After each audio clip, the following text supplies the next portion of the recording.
Choose men to be judges and officers in every town the Lord your God gives you.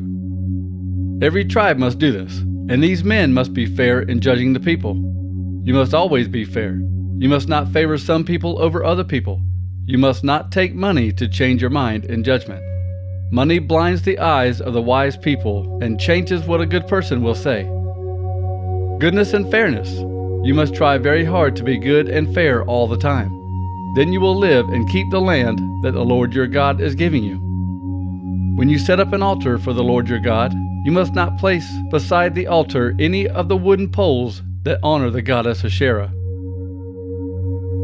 You must not set up special stones for worshiping false gods. The Lord your God hates them. You must not sacrifice to the Lord your God an ox or sheep that has anything wrong with it. The Lord your God would hate that. You might hear about an evil thing that happens in one of the cities that the Lord your God is giving you. You might hear that a man or woman in your group has sinned against the Lord your God. You might hear that they have broken his agreement, or that they have worshipped other gods, or maybe the sun, the moon, or the stars. I never told you to do that. If you hear bad news like this, you must check it carefully. You must learn if it is true that this terrible thing has really happened in Israel. If you prove that it is true, you must punish the person who did this evil thing. You must take that man or woman to a public place near the city gates and kill them with stones. But no one should be punished with death if only one witness says that the person did that evil thing. But if 2 or 3 witnesses say it is true, the person must be killed. The witnesses must throw the first stones to kill that person. Then the other people should throw stones to finish killing that person. In this way, you will remove this evil from your group. There might be some problems that are too hard for your courts to judge. It may be a murder case or an argument between 2 people. Or it might be a fight in which someone was hurt. When these cases are argued in your towns, your judges there might not be able to decide what is right. Then you must go to the special place that the Lord your God will choose. You must go to the priests who are Levites and to the judge on duty at that time. They will decide what to do about that problem. There at the Lord's special place they will tell you their decision. You must do whatever they say. Be sure to do everything they tell you to do.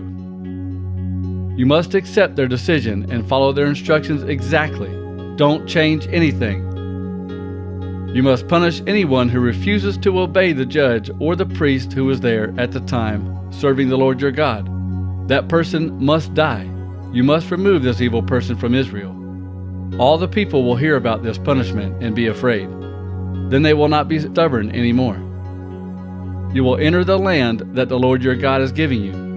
You will take that land and live in it. Then you will say, "We will put a king over us, like all the nations around us." When that happens, you must be sure to choose the king that the Lord your God chooses.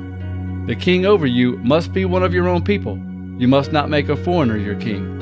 The king must not get more and more horses for himself, and he must not send people to Egypt to get more horses, because the Lord has told you, you must never go back that way. Also, the king must not have too many wives, because that will make him turn away from the Lord. And he must not make himself rich with silver or gold. When the king begins to rule, he must write a copy of the law for himself in a book. He must make that copy from the books that the priests from the tribe of Levi keep. He must keep that book with him and read from it all his life, because he must learn to respect the Lord his God. He must learn to completely obey everything the law commands. Then the king will not think that he is better than any of his own people. He will not turn away from the law, but he will follow it exactly. Then he and his descendants will rule the kingdom of Israel a long time. The tribe of Levi will not get any share of land in Israel. The priests come from that tribe, and they will eat the special sacrifices that are offered as gifts to the Lord. That is the share for the people from the tribe of Levi. The tribe of Levi will not get any share of land like the other tribes. Their share is the Lord himself, as he said to them, "When you kill one of your sheep or cattle for a sacrifice, you must give the priest these parts, the shoulder, both cheeks, and the stomach. You must give the priest the first part of your harvest. You must give them the first part of your grain, your new wine, and your oil. You must give the Levites the first wool cut from your sheep. This is because the Lord your God looked at all your tribes and chose Levi and his descendants to serve him as priests forever. Any Levite living in any town anywhere in Israel may leave his home and come to the Lord's special place. He may do this any time he wants.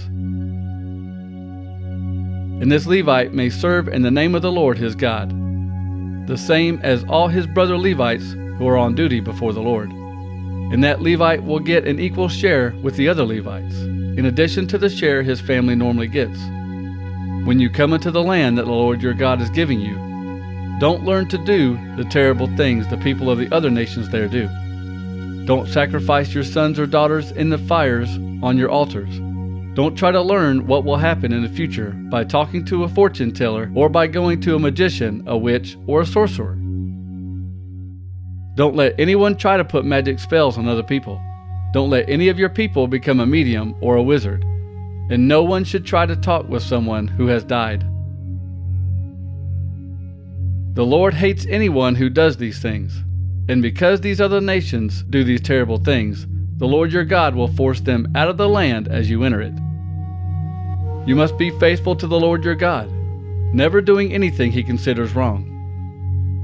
You will force other nations out of your land. They listen to people who use magic and try to tell the future, but the Lord your God will not let you do these things. The Lord your God will send to you a prophet. This prophet will come from among your own people, and he will be like me. You must listen to him. God will send you this prophet because that is what you asked him to do. When you were gathered together at Mount Horeb, you became frightened and said, "Don't let us hear the voice of the Lord our God again. Don't let us see that great fire, or we will die." The Lord said to me, "What they asked for is good. I will send them a prophet like you. This prophet will be one of their own people. I will tell them what he must say, and he will tell the people everything I commanded. This prophet will speak for me, and I will punish anyone who refuses to listen to my commands." But a prophet might say something that I did not tell him to say, and he might tell people that he is speaking for me. If this happens, that prophet must be killed. Also, a prophet might come that speaks for other gods. That prophet must also be killed. You might be thinking, how can we know if something a prophet says is not from the Lord? If a prophet says he is speaking for the Lord, but what he says does not happen, you will know that the Lord did not say it.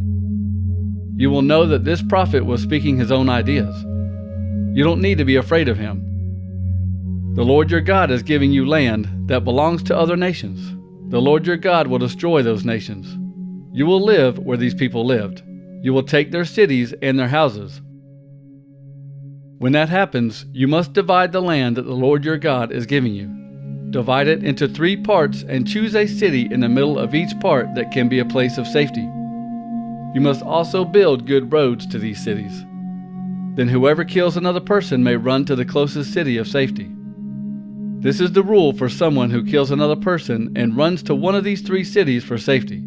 It must be someone who killed another person accidentally, not out of hatred. Here is an example. A man goes into the forest with another person to cut wood. The man swings his axe to cut down a tree, but the head of the axe separates from the handle. The axe head hits the other person and kills him. The man who swung the axe may then run to one of these 3 cities and be safe. But if the city is too far away, he might not be able to run there fast enough. A close relative of the person he killed might run after him and catch him before he reaches the city. The relative might kill the man in anger, even though he did not deserve to die because he did not mean to harm anyone. That is why I commanded you to choose 3 special cities. The Lord your God promised your fathers that he would make your land larger. He will give you all the land that he promised to give your ancestors. He will do this if you completely obey his commands that I give you today. If you love the Lord your God and always live the way he wants. Then, when he gives you more land, you should choose 3 more cities for safety. They should be added to the first 3 cities. Then innocent people will not be killed in the land that the Lord your God is giving you, and you will not be guilty for any such deaths. But suppose there is a man who hates his neighbor. That man might hide and wait to kill the person he hates. If he kills that person and runs to one of these cities of safety, the elders in his hometown must send someone to get him and take him away from the city of safety. These leaders must hand him over to the close relative. He is a murderer and he must die. Don't feel sorry for him. He is guilty of killing an innocent person, and you must remove that guilt from Israel. Then everything will go well for you. You must not move the stones that mark your neighbor's property. People put them there in the past to mark each person's property. These stones mark the land that the Lord your God gave you. If someone is accused of doing something against the law, one witness is not enough to prove that a person is guilty. There must be 2 or 3 witnesses to prove that the person really did wrong. A witness might try to hurt another person by lying and saying that this person did wrong. If that happens, both of them must go to the Lord's special house and be judged by the priests and judges who are on duty at that time. When the judges carefully ask their questions, they might find that the witness lied against the other person. If the witness tells lies, you must punish them with the same punishment the other person would have received. In this way, you will remove this evil from your group. Other people will hear about this and be afraid, and people will not do evil things like that again. Don't feel sorry about punishing someone who does wrong. If a life is taken, a life must be paid for it. The rule is an eye for an eye, a tooth for a tooth, a hand for a hand, a foot for a foot. The punishment must equal the crime. When you go out to battle against your enemies, and you see horses, chariots, and many more people than you have, you must not be afraid of them. The Lord your God is with you, and he brought you out of Egypt. When you go to the battle, the priest must go to the soldiers and speak to them. The priest will say, "Men of Israel, listen to me. Today you are going against your enemies in battle. Don't lose your courage. Don't be troubled or upset. Don't be afraid of the enemy. The Lord your God is going with you to help you fight against your enemies. He will help you win." The Levite officials will say to the soldiers, "Is there any man here who has built a new house but has not yet dedicated it? That man should go back home. He might be killed in the battle, and then another person will dedicate that man's house. Is there any man here who has planted a vineyard but has not yet gathered any of the grapes? That man should go back home. If that man dies in the battle, someone else will enjoy the fruit from his field. Is there any man here who is engaged to be married? That man should go back home. If he dies in the battle, another man will marry the woman he is engaged to." These Levite officials must also say to the people, "Is there any man here who has lost his courage and is afraid? He should go back home. Then he will not cause the other soldiers to lose their courage too." Then, after the officers have finished speaking to the army, they must choose captains to lead the soldiers. When you go to attack a city, you must first offer peace to the people there. If they accept your offer and open their gates, all the people in that city will become your slaves and be forced to work for you. But if the city refuses to make peace with you and fights against you, you should surround the city. And when the Lord your God lets you take the city, you must kill all the men in it. But you may take for yourselves the women, the children, the cattle, and everything else in the city. You may use all these things. The Lord your God has given these things to you. That is what you must do to all the cities that are very far from you, the cities that are not in the land where you live. But when you take cities in the land that the Lord your God is giving you, you must kill everyone. You must completely destroy all the people, the Hittites, Amorites, Canaanites, Perizzites, Hivites, and Jebusites. The Lord your God has commanded you to do this. So then they will not be able to teach you the sin against the Lord your God, or to do any of the terrible things they do when they worship their gods. When you are making war against a city, you might surround that city for a long time. You must not cut down the fruit trees around that city. You may eat the fruit from these trees, but you must not cut them down. These trees are not the enemy. so don't make war against them. But you may cut down the trees that you know are not fruit trees. You may use these trees to build weapons for making war against that city. You may use them until the city falls. In the land that the Lord your God is giving you, you might find a dead body in a field, but no one knows who killed that person. Your leaders and judges must come out and measure the distance to the towns around the dead body.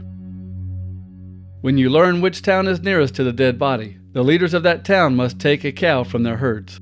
It must be a cow that never had a calf and that has never been used for work. The leaders of that town must then bring the cow down to a valley with running water. It must be a valley that has never been plowed or had anything planted in it. Then the leaders must break the cow's neck there in that valley. The priests, the descendants of Levi, must also go there. The Lord your God has chosen these priests to serve him and to bless people in the name of the Lord. The priests will decide who is right in every lawsuit and whenever someone is hurt. All the leaders of the town nearest the dead body must wash their hands over the cow that had its neck broken in the valley. These leaders must say, "We did not kill this person, and we did not see it happen. Lord, you saved your people Israel. Now make us pure. Don't blame us for killing an innocent person. In this way, these men will not be blamed for killing an innocent person. In this way, you will remove that guilt from your group by doing what the Lord said."